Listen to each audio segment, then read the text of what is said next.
Good day. I'm Hubert Botha, and I'm the head of the tax and legal practice for KPMG in Southern Africa. Welcome to our budget event. And what an eventful budget year. This is certainly a year of firsts. The first time that our budget was postponed. The first time that our second budget that went through Parliament was withdrawn because of legal action. The first time that we had a third budget that was presented yesterday, Budget 3.0. And the first time that we are a quarter of the way into our fiscal financial year without any approved budget. And the main issue and controversy was around a VAT increase. But the main question still remains, did Budget 3.0 really address the challenges that our country is facing? Challenges such as low economic growth, high unemployment, unsustainable government debt, and an accompanying crippling interest.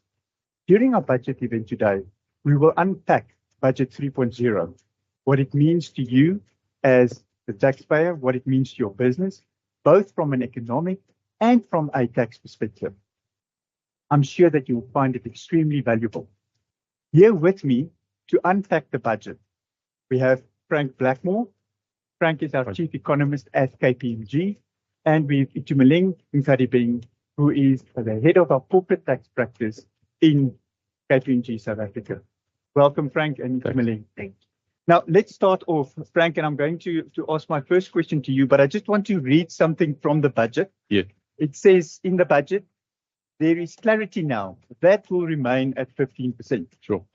This decision reflects our commitment to listen to South Africans and to all political parties represented in this House.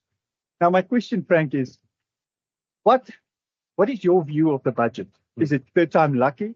And has the minister really listened to the nation? He did listen that there is no more VAT, but did he listen to the nation around all the other challenges that we are facing? I think unfortunately not. I think the VAT issue did sidetrack the focus of the budget. And instead of being, let's call it outcomes oriented, it was focused largely around this VAT, initially 2 percentage point increase and then 1 phased over 2 years. And therefore the focus was where it was in court, it was in constitutionality, it was whether we can find the money somewhere else in the budget, etc. And so going back to my answer, the answer is basically no. It's sort of the equivalent, this budget, of eating a hamburger and convincing yourself that you're eating healthy because there was a piece of lettuce there and tomato there. They're looking for things to label as pro-poor, pro-growth, pro-social, but the budget structure in itself was not that way. And I can go into that a little bit more if you'd like. Yeah, I think we'll get to that with as we go along. And Itumeleng, your views of the budget? I think I echo Frank's sentiments. You know, it wasn't necessarily outcomes based, so it's very difficult to land on a definitive view around, whether you have a positive or negative view towards the budget. I think certainly the process around revising the budget, not once but twice, has created uncertainty for taxpayers, but also it's sort of resulted in a question mark around the robustness of our policy framework. In addition to that, I think there's weakening public confidence because of how the budget has been handled, and particularly around the fact that it was more focused around political aspects as opposed to the economics of the situation. If you look at the budget itself, there hasn't been much change in substance, right? So the strategic pillars remain the same. Where we're allocating revenue remains the same. And really, this budget was more just a confirmation around the VAT rate increase and redistribution of certain amounts because we now have a shortfall that we sort of need to hide somewhere else. It was an opportunity for the minister really to talk about additional revenue resources. The budget process is a 12-month process, right? From the last budget to the next budget, you have 12 months. Where is the thinking of that 12-month process in this? And I think that's where the minister missed an opportunity to sort of draw the public in, to draw taxpayers in. So very difficult to comment around whether, there's any positive or negative views towards the budget. And let's carry on with that theme around the VAT. But I also just want to mention two things. The minister did say this is not an austerity budget, and it's also not a redistributive. It is a redistributive budget. Mm. So the whole controversy about the VAT and the proposed VAT increase was now removed in Budget 3.0. But Sure. I don't think the minister had a choice. There was legal action where it had to be removed, and then it was removed. So was it worth it to remove it for us as a nation? Shouldn't we have to stick with it, Frank? And is there anything else that could have been done around it? Well, I think that question needs to be contextualized. So why would you increase VAT? Well, you need more revenues. Do they actually need more revenues? This was the main question of Budget 2.0. The answer there is definitively no, they don't.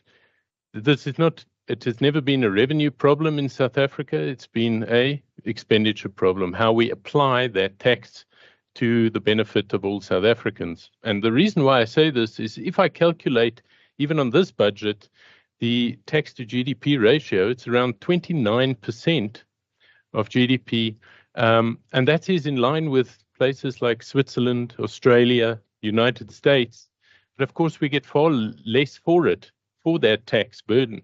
Also, given the tax base in South Africa is relatively thin, you can sort of compare us to those countries that I've mentioned that maybe have 3 or 4% unemployment. Here we have 40% unemployment, but yet we're raising the same taxes to GDP. So the sort of tax assets here are being sweated a lot more than they are overseas. So we definitely don't have a revenue issue here. We have an application of that. An illustration of this is if I say, who benefits from this budget? Where's the majority share of this budget going? It's going to public sector workers, the wage bill, and it's going to debt repayments. If I add those two things up plus social grants, I'm getting to something like 66, 67% of the budget. 25% of this budget goes to frontline service delivery. So the average South African is benefiting from about a quarter of this budgetary amount. If you work for government, you're doing well. You've got a 5.5% increase after an inflation rate of 4.4%. So that's basically a 25% increase above inflation is what you're getting. Where's the debt servicing come from? The debt we've had to borrow to bail out SOEs and other corruption that has happened in the past, that we're still paying for now. So those guys are benefiting from it. It's not the poor, and it's not the sort of economic growth in the economy at this point. And I think that takes us back to that question as well. You know, these are type of benchmarks one has to look at to say, are we moving in the right direction? And as my colleagues have said as well this morning, that's why we're saying it's not an outcome based.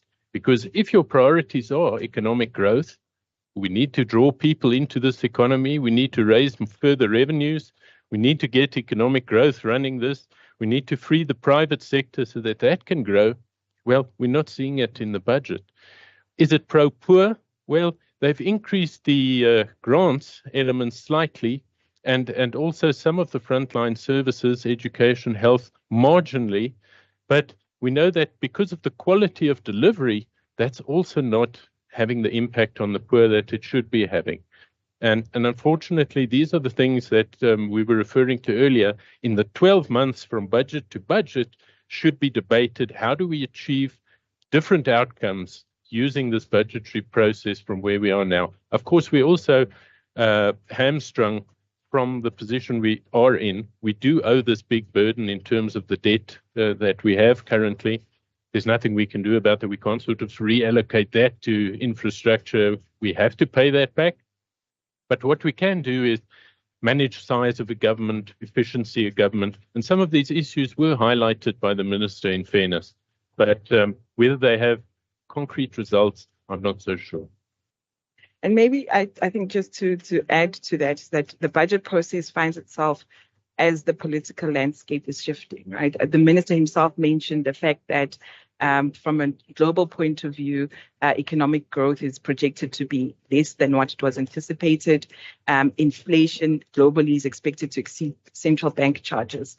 And South Africa basically is an economy that's very much dependent on global trades and inflows.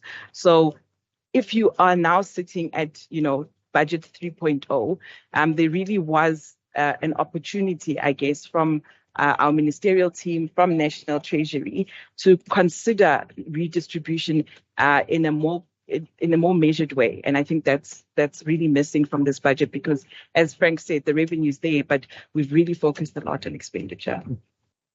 And also, Frank, to your point is that the assets that we're sweeping, the tax asset that we're sweeping, the 7% of the asset is on the higher income earners who contribute at least 50% of the full personal income tax. So we are sweeping it. But on that theme, Imoling, has tax now become a political weapon or overly political? I mean, I think, from my point of view, this budget process in this year has really taught all of us that political power means nothing without economic power. Central to the budget process really has been the discussion about the VAT rate, but it's not necessarily the VAT rate that was the issue. It was the economics around the impact of an increased VAT rate. So I think to answer your question, I don't think it's become political, but in an underperforming economy where, and you then get to the juncture of economics and politics, then issues around VAT rate increases become exacerbated. But I do think from a policy point of view, there's still some objectivity that's within our processes.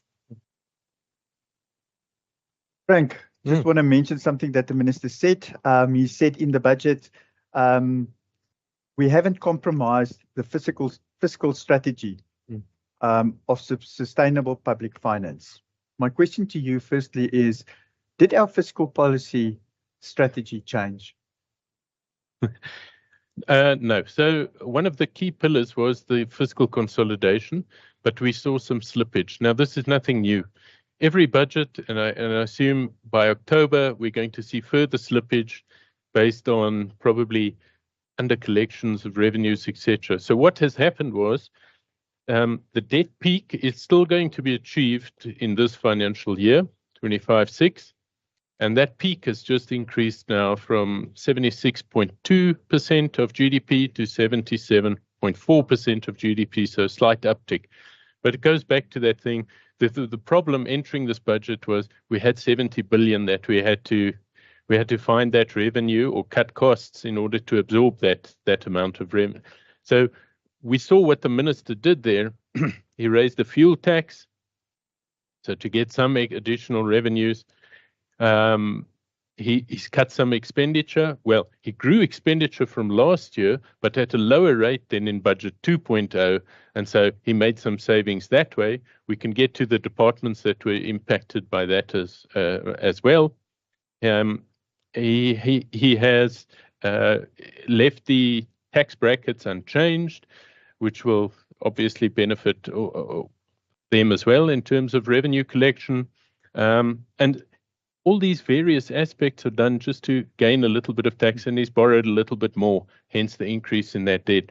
But we are still making a primary surplus, which is basically the expenditure, not taking into account the interest costs, is going to be less than the revenues collected, and that primary surplus is just going to be a little bit smaller this year than originally predicted. But at least we are making that surplus, and that will start to bring debt down in the years to come.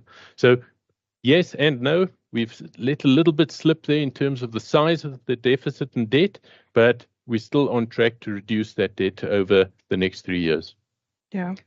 And I think what Frank is touching on is really around policy not matching our reality. So if you think about it from a tax perspective, always our government's objective really is to ensure that we're broadening the tax base, we're maintaining low tax rates, and at the same time, in maintaining the low tax rates, we sort of that needs to be supported by a growing economy. Where you don't have a growing economy, it's a very quick and easy answer to want to increase tax rates, but that's not necessarily the right answer, I guess. Because in a growing economy, you have levers around, well, how do I broaden the tax base? How do I ensure efficient administration to ensure that I'm reaching all of my tax revenue collection levers? The minister does mention that, in 2026, we need to have additional revenue connection of 20 billion. The question then becomes, where does that come from? Is he going to increase the VAT rate? And I guess to your question, Yubek, can we continue not to increase taxes anyway or increase the VAT rate anyway? And it's a very difficult question, but it's a question that has not necessarily not been considered in the past. If you think about in 2013, and that's almost 10 years ago, we had the Dennis Dennis Tax Committee review, where one of the pillars that they were going to look at, or one of the areas that they were going to look at, was really around VAT, as a way of, I guess, reviewing the tax system and how to make sure that the tax system plays a very positive role in inclusive economic growth. Areas that they were going to consider included really around, can we have a dual VAT rate? What does the VAT rate really look like in South Africa? What does zero rating look like? And so I think there hasn't been a policy change, but maybe there needs to be review of measures around how do we achieve our strategic policy. To link to your point, I mean, if we look at what the OECD says, they say that corporate income taxes are the most harmful type of tax for the economy to grow, followed by personal income taxes and then consumption taxes like VAT, with recurrent taxes on immovable property being the least harmful. So I guess our government wanted, through the VAT rate increase, go for the less harmful impact. But again, VAT increases are political, and it's a social minefield that you're putting yourself into. But how long will we continue not to have to increase taxes? If I look at what the minister said, 2026, we're going to look at potentially increasing some or bringing in some additional revenue of 20 billion. So is that just kicking the can down the road? Or do you think there is another way of doing this? Yeah, I hope there is another way of doing it. And I think we've heard a lot of those recommendations following the first budgets here. Going back to where our money tax revenue is being used, the focus is definitely on the efficiency of that money spent, size of government, areas that one can cut in terms of those that type of expenditure. Remember, as far as government was concerned, they are creating jobs by employing a bigger public sector, but that will only work if the commensurate growth is taking place in the private sector to absorb a lot of others. Now, we haven't seen that because of various reasons, economic, political, and other. And so what we've ended up with is this big burdensome public sector that doesn't deliver the type of efficient services that it should. In fact, if I just look at a few comparatives that are quite illustrative of the point, if I take the 7.5 million taxpayers, personal income taxpayers, and I add up all their tax, it's not enough to cover the public sector wage bill. And that's of what, 1.3 million workers? So you've got 7.5 million guys paying taxes to 1.3, and it's still not enough. They still have to take some of the VAT revenues in order to cover that. Similarly, with corporate income taxes, all the companies from that operate in South Africa, all their contributions in tax can't cover the debt service cost. And those type of ratios just tell me that things are not working efficiently in the economy. We shouldn't be looking here so much as, well, we need more revenue to cover expenditure. This is kind of the Eskom problem that we saw for a number of years. We need to invest more to fix whatever, so we're going to hike electricity prices. And at the beginning of that process in 2006-07, we did have the lowest electricity prices in the world. That's not true anymore, right? We have very uncompetitive rates, which is why a lot of people are trying to move to alternative sources of supply. Government is sort of the same. We're not trying to chase revenues in order to cover increases in expenditure here. We got to find out what's purposeful, and it's sort of going. The point you mentioned earlier was reviewing your taxes and your tax structure, let's call it, must also be done on the expenditure side. What are useful for getting us to our goals of economic growth, of social wage, of improving the lives of South Africans and allowing the private sector to build this economy up? What isn't going towards that end should be scrapped or redistributed elsewhere. I definitely want to touch on expenditures again. Sure. But before we get to that, we are now, it's 1/4 of the fiscal financial year is gone. We don't have a budget. So what is the process that we are going to see now going forward around budget approvals? Is there any issue that we are seeing is going to happen because we haven't have a budget at the moment? Currently, we're operating without any budget. Yeah. I think the postponement of the initial budget and consequently the postponement of the VAT rate really has shown a flaw in the way in which we deal with the Rates and Monetary Bills Act. If you think about it, really, what has happened is that we have an issue of constitutionality because on the one hand, you have a VAT Act that empowered the minister to be able to announce a VAT rate change increase, which becomes effective for 12 months. But on the other hand, there was a parliamentary process that needs to approve the budget, which would include that VAT rate. And then the question really became around, does the minister's power override the parliamentary process? And is that constitutional?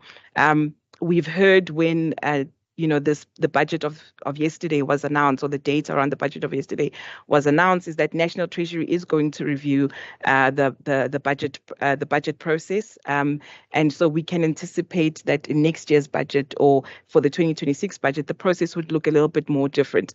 I think what happened here really goes back to your question around politics, and it's the fact that if you had a majority government, this process would have worked, because on the one hand, you would have had a majority cabinet that would have been able to support what the finance minister had said. So it would have become a matter of timing. But I think what this does is that it enables us to be more robust in our budgetary process as a country. Yeah. Yeah, I think it also doesn't mean the wheels stop turning, right? So there is sort of a secondary process that takes place with 45%, I think, of distributions up to June, is it, or May, and then 10% additionally from that point onwards until the revenue has been utilized. So it's not as if the running of the country is at risk here. But I think the main point is, are we achieving the goals we should be setting in the State of the Nation address, and we backing it with the budgetary might to be able to achieve those goals? And that will obviously be no with all these delays up to this point. But if this goes through, that should enable those goals to be met. Yeah. I guess you both mentioned it. There's going to be a relook at the budget process, Sure. which is something good that came out of this. Yeah. And we are looking forward for next year for a better process and hopefully not 3 budgets. Yes. Now, Frank, 3 budgets. Do you have any sense of what this 3 budget costs the economy? I have no idea, but I would imagine that it would be an substantial amount. I think, look, a lot of the people who put the budgets together are salaried government employees anyway. I think they would have cranked up a few more hours. I think the minister mentioned that specifically that a lot more hours had to be put in. But so the additional costs were hosting of the additional events as well as the legal process that was followed, which is obviously an additional expense. But it sort of gets me back to where we were in anticipation of the first budget, in that coalition government is not straightforward. There are going to be blockages. There's going to be, attempts at gaining power through coalitions. And all that means is you need to sort out a way of working. And one of these one of the results is, as you've mentioned, the budgetary process that will change, but the budgetary process is a subset of how the coalition itself must work together. Different viewpoints, coming to a consensus, doing what's best for the country and moving that forward. And that is going to have an additional cost on the economy in terms of time, in terms of resources, etc.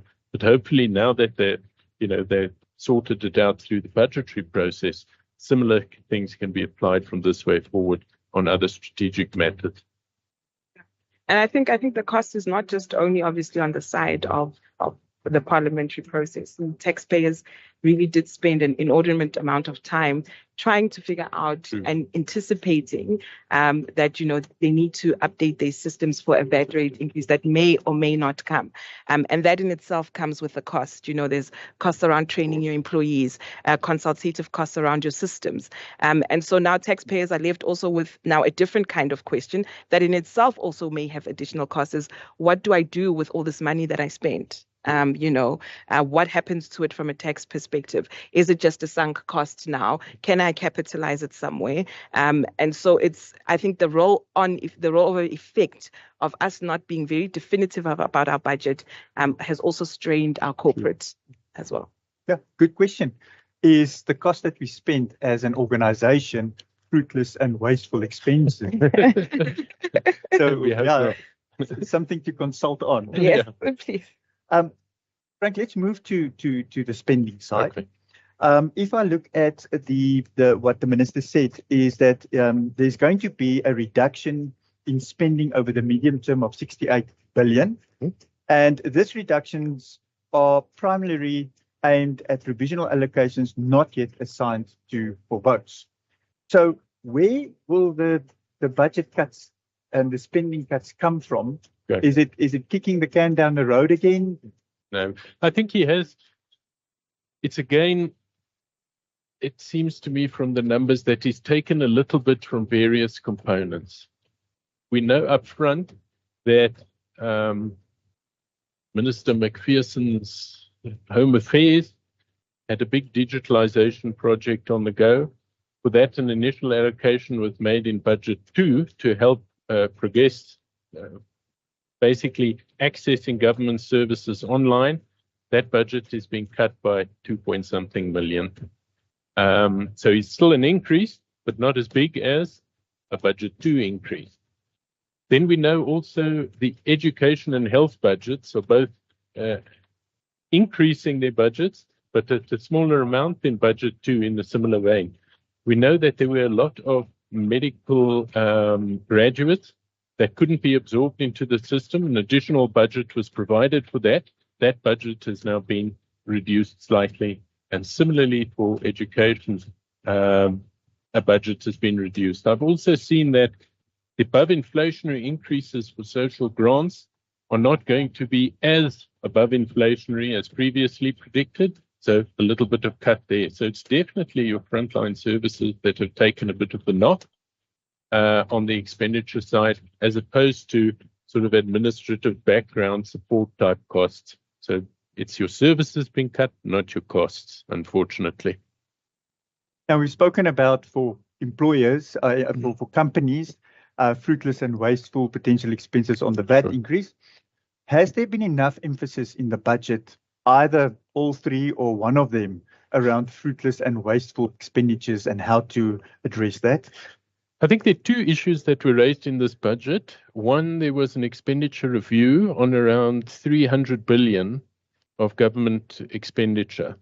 So that's a fair proportion of government expenditure, but by all means not a complete process.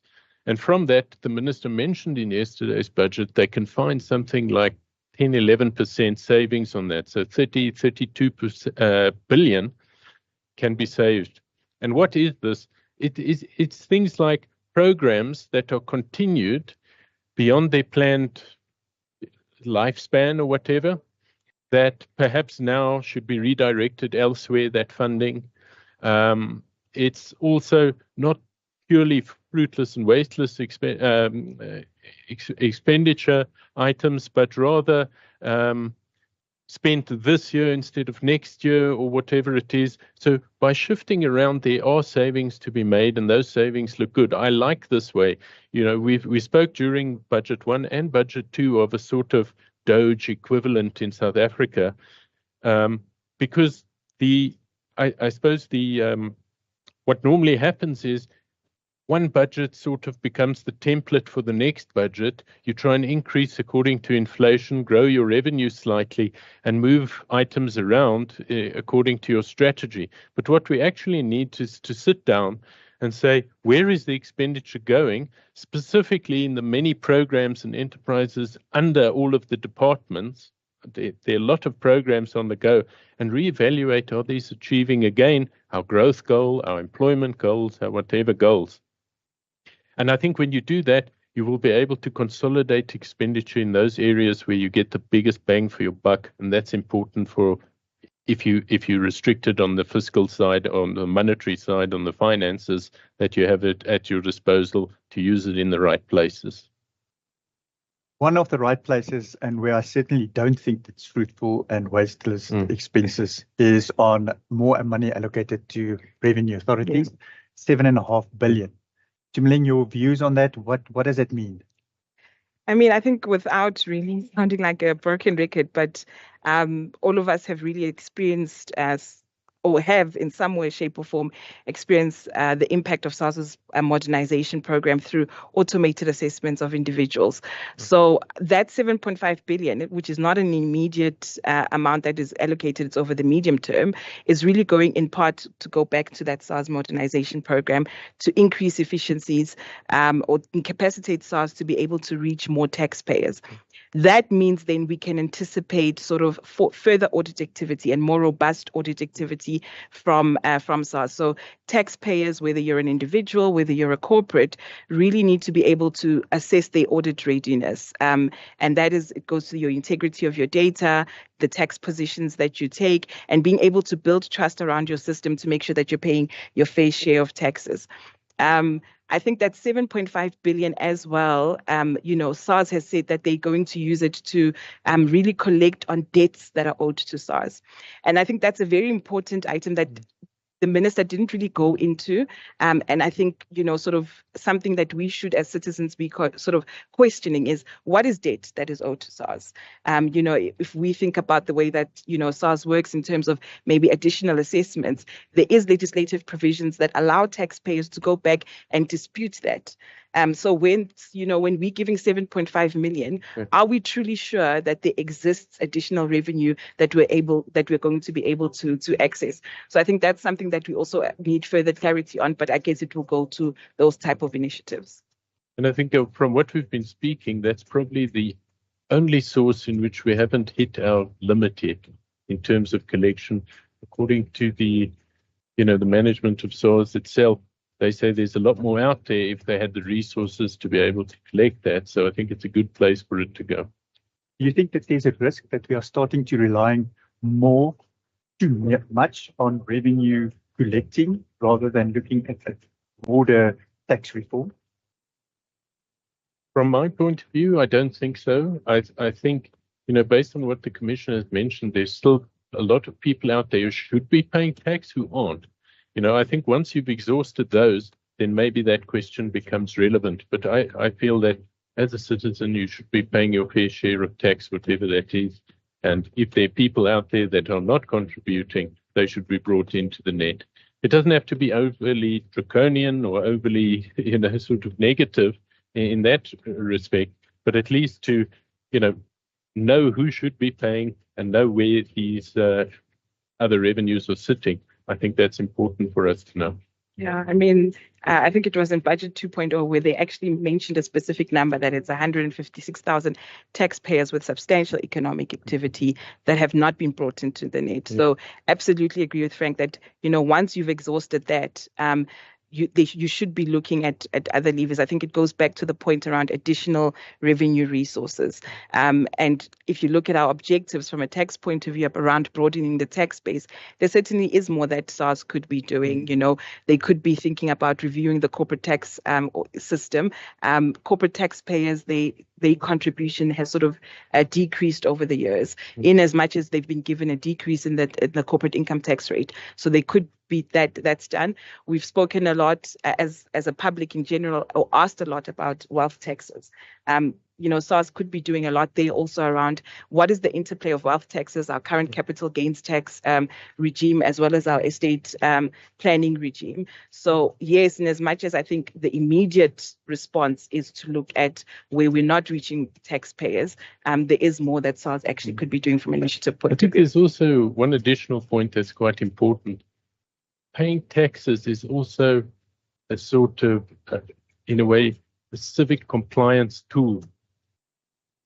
If you look at how it works overseas, you have these state social interactions. The state says, I need people to pay tax revenues for certain things that I'm prepared to do, public infrastructure, healthcare, defense, etc. Now, if I don't stick to that mandate, the taxpayers should be able to say, hold on, I'm not going to hand over these taxes to you until we see you complying with what your mandate was initially.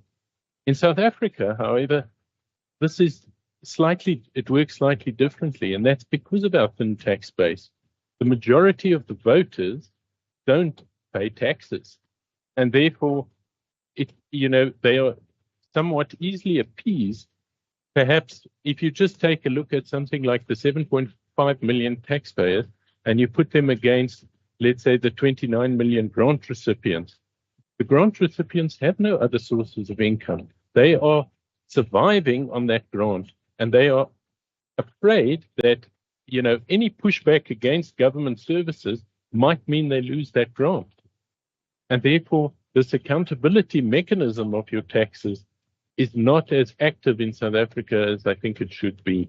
Although we've seen a few circumstances where there has been pushback in terms of tax collection. That's just another dynamic I wanted to bring in terms of, we mustn't see it like SARS must just collect as much as it can. It must be as much as it can, subject to the outcomes that people are getting for that tax. Value for money. Yeah, value for money. You're happy to pay the tax, but you want to see the value coming from it.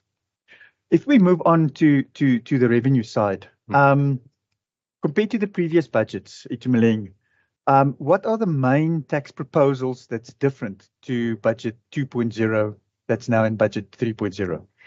I mean, I think in substance there wasn't a lot of changes on the tax revenues, on the tax revenue proposals. The main change really was around we abandoned the VAT rate increase, and similarly abandoned the sort of the revision of what your zero-rated basket of goods or services would look like, which was supposed to be a cushion for the poor. And what we've done is really replaced it with an increase in the fuel levy. We hadn't seen an increase in the fuel levy for over a period of 3 years, and so that was really just a replacement. Where do we find additional revenue? I think the impact of that is really similar to what the impact of a VAT rate increase would be in principle, because what you're doing is that you're hiking up the goods of services and the amount or the value of goods and services and costs, and then that further puts strain on your tax base in terms of individuals, puts strain on the poor, which was really what the issue around the VAT rate increase was going to be. So I think it's really just we've swapped out one thing for another, but still sit with the same problem. Yeah, and I think broaden the base perhaps a little bit in terms of everybody's got to pay transport costs, and for all goods and services need to be moved around the economy. But as you mentioned, it's definitely going to be inflationary by the 15, 16 cents or whatever, that 14, 15 cents that we expect fuel prices to increase. But if there was a right time to do it, it is perhaps now, with inflation at below the lower level of the inflation target range of 3%. I think inflation only came out a day or two ago at 2.8%. So that allows some increase in that respect. To your point about broadening your tax base, Yeah. Tumeleng, digital taxes, do you think that there's any opportunity for revenue to bring in and National Treasury to bring in digital taxes? So, I mean, certainly we saw during the COVID pandemic and post even the COVID pandemic is that companies that are operating in the digital economy have really shown strong profit margins or sustained profit margins. So I think digital tax services is really something that could be reviewed or broadened from particularly a VAT perspective. It's certainly, if you look at thought leadership, if you also look at activity of revenue authorities across Africa, it is something that is top of mind for revenue authorities, and it is something that is being implemented across Africa. From a South African point of view, digital services are included as part of our supply of goods or services from a VAT perspective and assessed in that way. But I guess the question remains is there more that could be done? Should we be reviewing legislative provisions around digital services and in that way broadening the tax base? There's a certain approach that has sort of become universal with respect to these things. In other words, the citizens of South Africa are benefiting from or buying and whatever, but the sort of revenue benefits aren't localized. And so I think it seems to make sense to me. Shifting a bit, Frank, you mentioned when we started our conversation around our debt burden and also the interest. In the budget, they said, the minister said that we are paying 1.2 billion rand a day on interest. That's 22 cents of every rand that we earn, we are paying away in debt. So I guess, Frank, my question to you is, what can government do in order to address the debt challenge? 2 points I want to make here. First, it's not only us. I think globally, everybody's debt to GDP or the amount of borrowing increased over this COVID period in order to smooth out sort of the functioning of the economy over COVID. But different economies have handled this post-COVID better, worse, whatever it is. We go back to the other point you made, where is this an austerity budget? The answer is definitely no. We're spending a lot, but we're spending it on the wrong things. Right, we're spending it on overhead costs and not service delivery. The quality of those services are not good enough to get to the growth that we want, and there's not enough spent on infrastructure. But if I take debt you can spend on either of those. You can spend it on consumption, as a lot of it was spent during this COVID period, or you can spend it on investment. Investment generates future returns, and therefore people say you can easily borrow as long as it's going to benefit in future periods. And the sort of ethical rationale for that is, if I borrow today, the burden falls on tomorrow's generations, right, to repay that. And therefore, so should the benefits as well of that. And therefore, using it on consumption, things like bailouts or whatever, is not the ideal situation. So what we need to do in South Africa, where there's so much need to create expenditure on both social wage as well as infrastructure, is we need to bite the bullet at some point and have, let's say, a proper austerity budget from the cost side, not the delivery of services side, allowing us to reduce the debt burden and freeing up for future years more money that is able to then be distributed either to the social wage or to investment expenditure, building on that. So you create a virtuous cycle from the vicious cycle we're currently in, just trying to make the payments to service our debts. I guess the golden bullet, magical bullet, is growing the economy. Yeah, we have to grow the economy. Now, our minister said that the growth has been down, estimated down from 1.9% to 1.4%. Some economical commentators say There's no ways it will be less than 1%. If we look at, and you mentioned it, unemployment, it's at an all-time high. I think it's 32.9%. So what do we do in order to grow the economy? And I think that was one of the assumptions that a lot of people highlighted out of the initial two budgets. Would it be realistic for South Africa to grow at 1.9%? That's one question. Given that last year we only managed 0.6, so it's basically 3 times higher than what we saw last year. The question people should ask is, what has changed in the business landscape, whatever, between last year and this year? One of the changes there's been a reduction in interest rates. So from the inflation that we used to have, we've seen some reductions in interest rates, and we perhaps foresee 1 or 2 more to take place this year. That's a good thing because it makes the cost of capital slightly less, meaning that people can both borrow and spend more money in the economy as consumers as well as businesses. So that's one plus for a higher growth rate. Secondly, inflation is lower. That's quite good because it preserves people's incomes, it preserves people's wealth over time. So that could give a slight wealth bump as well.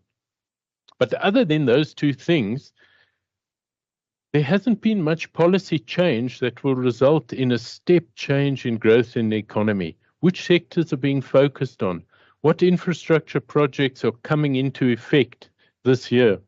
It would be very different if you had another power plant, let's say a solar power plant, adding another, 1 gigawatt to the system. That would give a huge boost to people like manufacturing sector, whatever, that would be allowed to upscale their production and take advantage of that extra energy. We don't have it. At the moment, the network industries are also a problem, although we've seen improvements, especially at the ports. And we know some of the another point the minister raised was the PPP, the public-private partnership regulations have been updated, coming to effect next month to pull private sector money. So that hasn't happened yet. If it does attract more private sector investment into infrastructure projects, that could also provide a stimulus to the growth. So I don't think we would have ever got to the 1.9%, but perhaps the 1.4% is feasible if a lot of good things take place. Of course, geopolitical events currently are also play a significant role. If we lose AGOA and we are sanctioned by the United States, that's not going to bode well for economic growth. So, Itumeleng, is there any way that tax can contribute to a growing economy? What can we do from a tax perspective?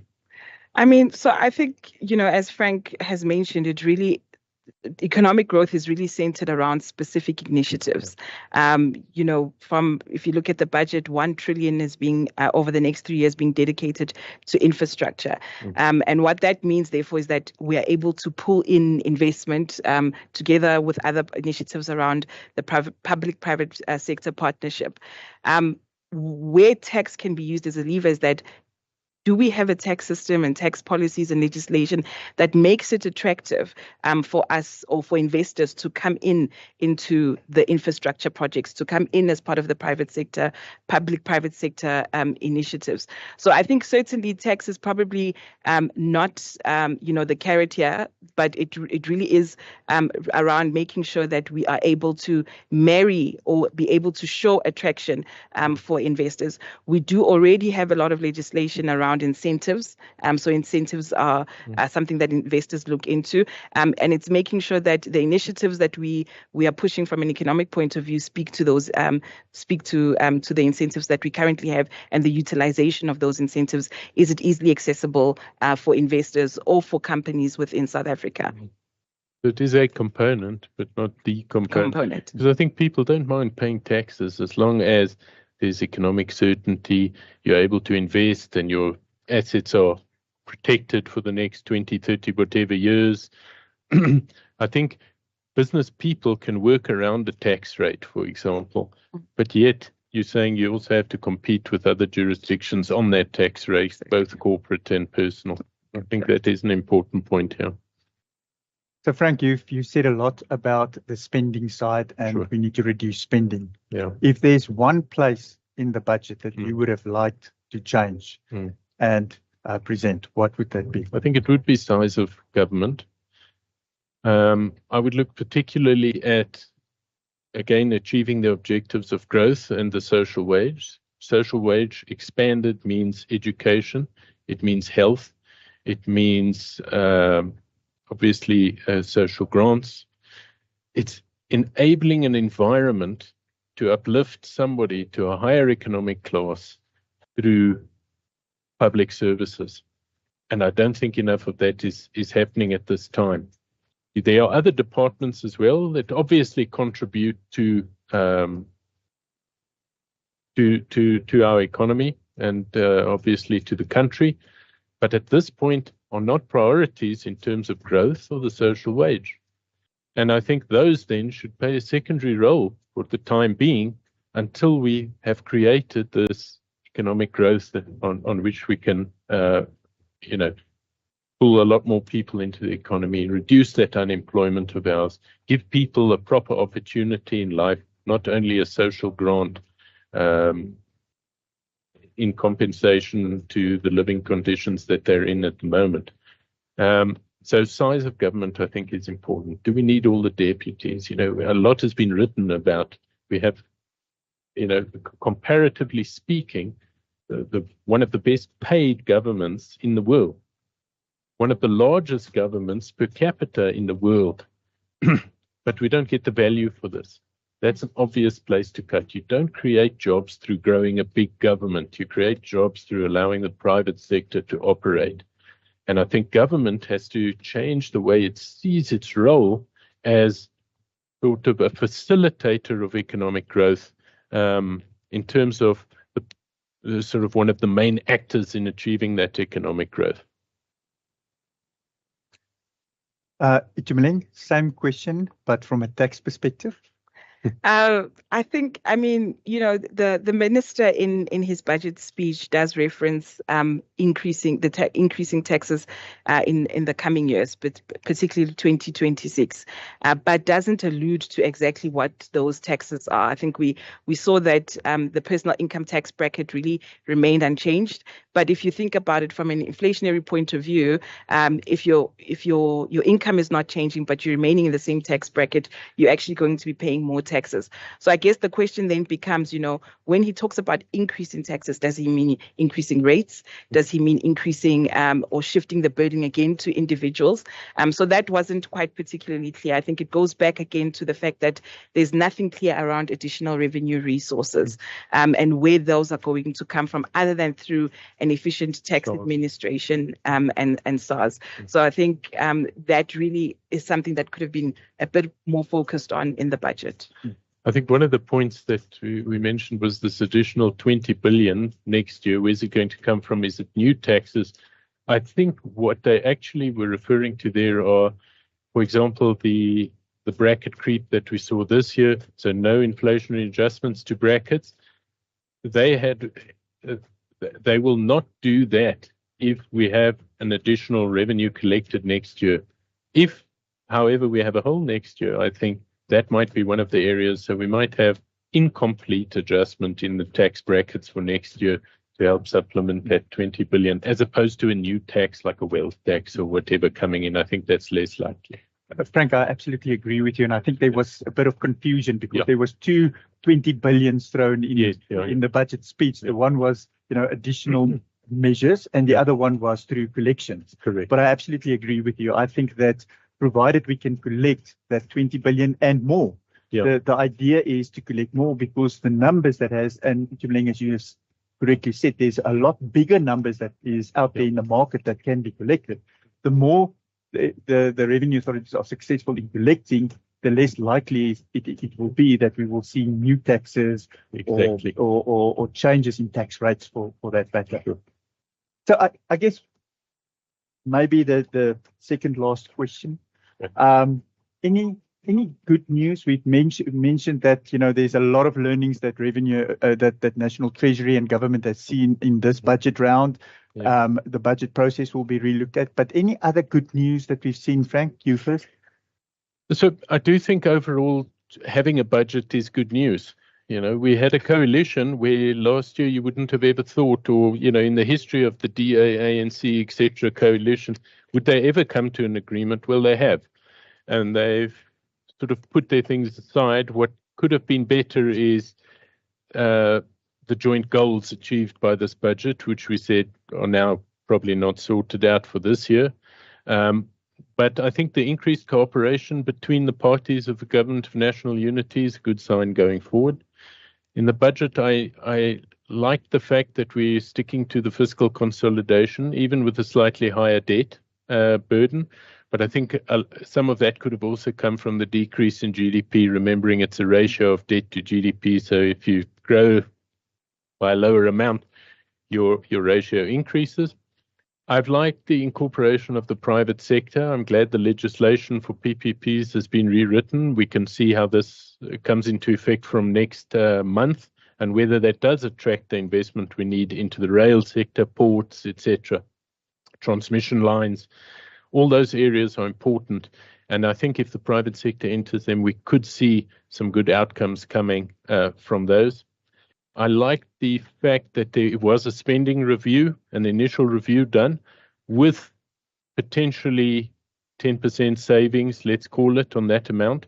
That must be expanded and be much deeper in terms of all government expenditure. Is it getting to the goals we want? I think those are the positives that I've gained from this budget. So, Itumeleng, any positives from your side? I think that the VAT rate abandonment was a win. Also, I think in as much as, yes, we weren't given the inflationary increases in terms of the bracket keep, there wasn't an increase in moving the bracket. So there wasn't an increase in the percentage of being taxed, because I do think the individual tax base is quite strained already. And I think also there was some balance in the budget. We really do need to give that to the Minister and National Treasury. Over the last couple of years, there's been a focus around broadening the tax base through a focus on transactions that may be eroding the tax base. So you're seeing that from a policy perspective, legislation is going to move or be clarified around certain areas to ensure that there isn't a further erosion of the tax base. And I guess, Frank, I think for me, what both Itumeleng, what you and Frank has said is that the good thing is that if everything goes well, you don't forge that genuine relationships. And I think the GNU with this has forged a much stronger relationship because it was through a tough negotiation and discussion process. We've seen democracy at work, and we've also seen, we even tested our legal system in this budget year. So all of those are good stories and positives that we can come out of it. Yeah. Final thoughts. We've got less than 3 minutes left. Any final thoughts from your side, Frank? I think what I would like to see going forward is sort of a more, let's call it a democratic process. In other words, when we set targets for State of the Nation, so and leading into the budget, these must come from what the citizens are needing now, as opposed to coming from the oppositions. The politicians should be listening to us in terms of, I think we've all said it umpteen times, we need economic growth in this in our economy to improve everybody's lives. There's a lot more to it than that. It's what we call the necessary condition growth in order to improve people's lives. It's not sufficient. The other things that happened, obviously, you need to make sure that fair practices, etc., access to services, all these things are maintained as well. But we need economic growth primarily to get us out of the hole we're in. And so what I would like to see in future is that, irrespective of party, we agree that these are the three things and we line the budget up in to achieve those three things. I think that would be ideal. Itumeleng? I think final thoughts for me really is around the fact that after seeing our constitution at work, testing our legal system, I think taxpayers can now have some certainty around the legislative process. That's a very important part in terms of how taxpayers deal with their taxes. And notwithstanding that, I think our budget is only being delivered now, the fact that we haven't seen a big change in the revenue proposals means that we can anticipate that our legislative process for tax proposals or tax amendments will continue as is. So we will see draft bills come out within the timeframes that we generally expect them to come out in, and then also the finalization of those bills through a public, consultative public process. So I think for me that, taxpayers really can anticipate that the legislative process will go smoothly or will run within the timelines. And for 2026, we can anticipate a more robust and considered budget that really will have additional detail around some tax revenue proposals, as opposed to being a focus on expenditure cuts. Thank you very much. I think from my side, final thoughts, growing economy equals happy South Africa, happy citizens. So Thank you very much, Frank, for your time, Itumeleng, for your time, most insightful. Looking forward to next year and seeing what the budget will hold for next year. Thank you to everybody that joined us, and we'll chat to you soon. Thank you.